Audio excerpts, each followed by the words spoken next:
No motor, no electricity, no fuel, no moving parts except two rubber valves, and it pumps water uphill, higher than the stream it draws from, every hour, every day, for decades, without a service call. Your irrigation pump, the one in the garage, it'll need a new seal in 2 years, a new motor in 5, you'll replace the whole unit before it sees a decade. A farmer in rural Tennessee has been running his house water from a spring since the 1980s. 2 valve replacements in 40 years. Total repair cost, under $30. His neighbors have gone through 3 electric pumps in the same period. This machine is called a hydraulic ram pump. The man who invented it, Joseph Michel Montgolfier, 1796, is better known for something else. He invented the hot air balloon. The same mind that figured out how to lift people off the ground also figured out how to move water uphill for free. And then that second invention quietly disappeared. Nobody banned it, nobody proved it wrong. It just stopped being offered. And the reason it stopped being offered says something very specific about who decides which technologies survive. Before we go further, has anyone in your family ever used something like this? A spring, an old pump that kept working long after everything newer failed. Drop it in the comments right now. I read every single one. Right now, 703 million people, nearly 1 in 10 people alive, cannot access basic clean water within 30 minutes of their home. The standard answer from international aid organizations? Electric pumps, diesel pumps, solar pumps. Solar pumps run between $2,000 and $10,000 to install. They require imported parts, specialist technicians to repair, and a continuous energy source every single day. Here is what the brochures leave out. According to the Rural Water Supply Network, tracking 21 countries, 36% of all aid-installed pumps across sub-Saharan Africa are non-functional at any given moment. Not because the water ran out, because the motor seized, because the spare part costs more than 3 months of local income, because the technician lives 200 kilometers away. By 2010, there were an estimated 150,000 broken pumps abandoned across Africa, $1.5 billion, rusting in fields where the water problem is still unsolved. Meanwhile, in Idaho, William W. Priestley built a hydraulic ram in about 1890. No moving parts at all. It pushed water 110 feet uphill to irrigate his farmland above Thousand Springs. The design was listed on the U.S. National Register of Historic Places. Not for its beauty. For what it proved was possible. If this kind of buried history is the reason you come to this channel, make sure you're subscribed. We cover the same pattern every week. Old solutions that outperformed everything built to replace them. Hit subscribe so you don't miss the next one. The math is not complicated. What is complicated is explaining why nobody made this comparison in a room full of engineers deciding how to spend the next $1 billion of water aid. Here is what most people assume. The hydraulic ram pump disappeared because something better came along. Electric pumps were stronger. That is natural progress. Sounds reasonable. It's wrong. When electric motors became available in the late 1800s, the comparison was made on one metric only: how much water per hour. On that number, the electric pump wins. But nobody asked, what happens in year 15 when the motor burns out far from any spare part? What does it cost to run for 30 years? Can a farmer fix it himself with basic tools? Those questions were never part of the comparison. The people writing the specs worked in cities where electricity was reliable. They wrote rules for their world. Those rules became the default for every world. Even people who know about the ram pump believe it was tried, found limited, and set aside. That it is a niche solution, not scalable. That is the bigger lie. Since 1997, AIDFI, Alternative Indigenous Development Foundation, Philippines, has installed over 1,000 hydraulic ram pumps, built locally. Repaired by trained community members, currently serving over 295,000 people. No electricity, no fuel.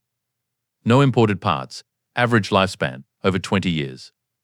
Ashton Award for Sustainable Energy. Conclusion: nothing matched the ram pump on cost per year of service. 1,000 pumps. 295,000 people. Built and repaired locally. That is not a niche technology. That is a technology that was never given the institutional backing its competitor received. Here is how the machine works without diagrams. Think about what happens when you run water through a garden hose and put your thumb over the end. The pressure jumps immediately. You added no energy. You just forced the same energy into a smaller space. That pressure spike, that is the principle. In a ram pump, water flows downhill through a pipe. Building speed, a valve slams shut, automatically from the pressure of the water itself. That closure creates a spike powerful enough to push water upward through a second valve, against gravity. Then the first valve opens again. The cycle repeats. 50 to 100 times a minute, every minute of every hour. As long as the water flows, the sound it makes, a steady clack, clack, clack, is the sound of work being done for free, by gravity. The pump breathes. You hear it breathing and you know the water is moving. The day it goes quiet is the day you go check the valve. In 40 years I have gone to check the valve twice. 2 times in 40 years, the reason it keeps working, almost nothing inside can fail. No wiring, no motor, no circuit board, 2 rubber valves replaceable by anyone with a wrench. Compare that to a submersible electric pump in rural Africa. Motor fails, replacement made in Germany. Specialist required. Average repair time, 3 to 6 months. Per UNICEF field reports. During those months, the village walks to the river. The ram pump does not have this failure mode, because it does not have the parts that create it. In the highlands of Nepal, the Center for Rural Technology in Kathmandu has documented ram pump installations running continuously for 15 to 20 years, across districts, Ramechhap, Dading, Dadaltura, serving communities where electric infrastructure does not exist. In one village, a pump was installed on a small spring, a stream you could step across on a dry afternoon. The spring drops 4 meters over the length of the drive pipe. That is all it needs. That spring has been feeding the village for over 20 years. Children born after the pump was installed have grown up, had children of their own. Those children drink water this machine has been lifting from that stream since before their parents were born. The pump did not know any of that. It just kept breathing clack, clack, clack. Same 2 valves, same gravity. Same principle Montgolfier figured out in a French paper mill in 1796. In that same region, several solar pump systems installed by international NGOs are no longer working. Here is the side-by-side record from the Philippines. A motorized pump installed in a rural community in 2000 cost $3,500. Failed in 2007. Motor burnout replaced at similar cost. Failed again in 2013. Total cost over 13 years, approximately $7,200. Water service intermittent. An ADFI hydraulic ram installed in the same region in 2001 cost $780. Still running in 2022. 2 valve replacements in 21 years. Total cost $820. Water service uninterrupted. Same problem. Same terrain. Same people. One solution cost 9 times more and failed twice. The other is still running. This is not a rare case. It is the documented pattern everywhere the comparison has been made honestly. If what you are hearing does not match what you were taught, you are not confused, you are paying attention. If this knowledge matters to you, the subscribe button is right there. The ram pump did not fail the test of time. It was never given the test. The money went to things that needed more money. The contracts went to systems that needed contracts. The ram pump, which needed none of those things, was simply invisible. Here is what the farmer knows, not the engineering, the judgment. 3 things. First, you do not need a waterfall. A drop of 1 meter over 5 to 50 meters of pipe is enough. What you need is not height. You need a source that never stops. Second, the pump gives you some of the water, not all of it.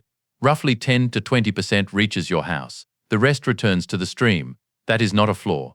That is the mechanism. The wasted water generates the pressure that lifts the rest. Third, the pump improves nothing about the water. It moves clean water from a clean source. The source has to be right first. 3 days watching a spring before committing, that is the qualification process. Montgolfier understood this in 1796. Modern hydraulic engineering spends billions suppressing the same pressure phenomenon, because in city pipe networks it damages infrastructure. The principle that runs the farmer's water supply is the same one city engineers are paid to eliminate. Same physics, opposite application. In Tennessee, the pump is still breathing. Clack, clack, clack. In the Philippines, over 295,000 people are drinking water that costs almost nothing to deliver. In the mountains of Nepal, children drink water a machine has been lifting since before their parents were born. In conference rooms where the next $1 billion of water aid is being allocated, nobody is talking about any of that. We did not move past the hydraulic ram pump. We were steered away from it by procurement systems that rewarded complexity, by development budgets that valued what could be contracted and reported, not what worked for 40 years without a report, by an industry with no model for selling something that, once installed, never needed to be sold again. Montgolfier solved the water problem in 1796 with 2 rubber valves and a length of pipe. What we have spent 2 centuries building is not better solutions. It is a more expensive version of the same solution, with more parts that can fail, dependent on supply chains that do not reach the people who need the water most. The same pattern runs through everything else on this channel. Roman aqueducts that carried water for 2,000 years while modern pipes corrode in 50. Medieval timber frames still standing while 1990s construction shows structural fatigue. Ancient wisdom. Modern failure. Same question asked a different way, every time. It's all here.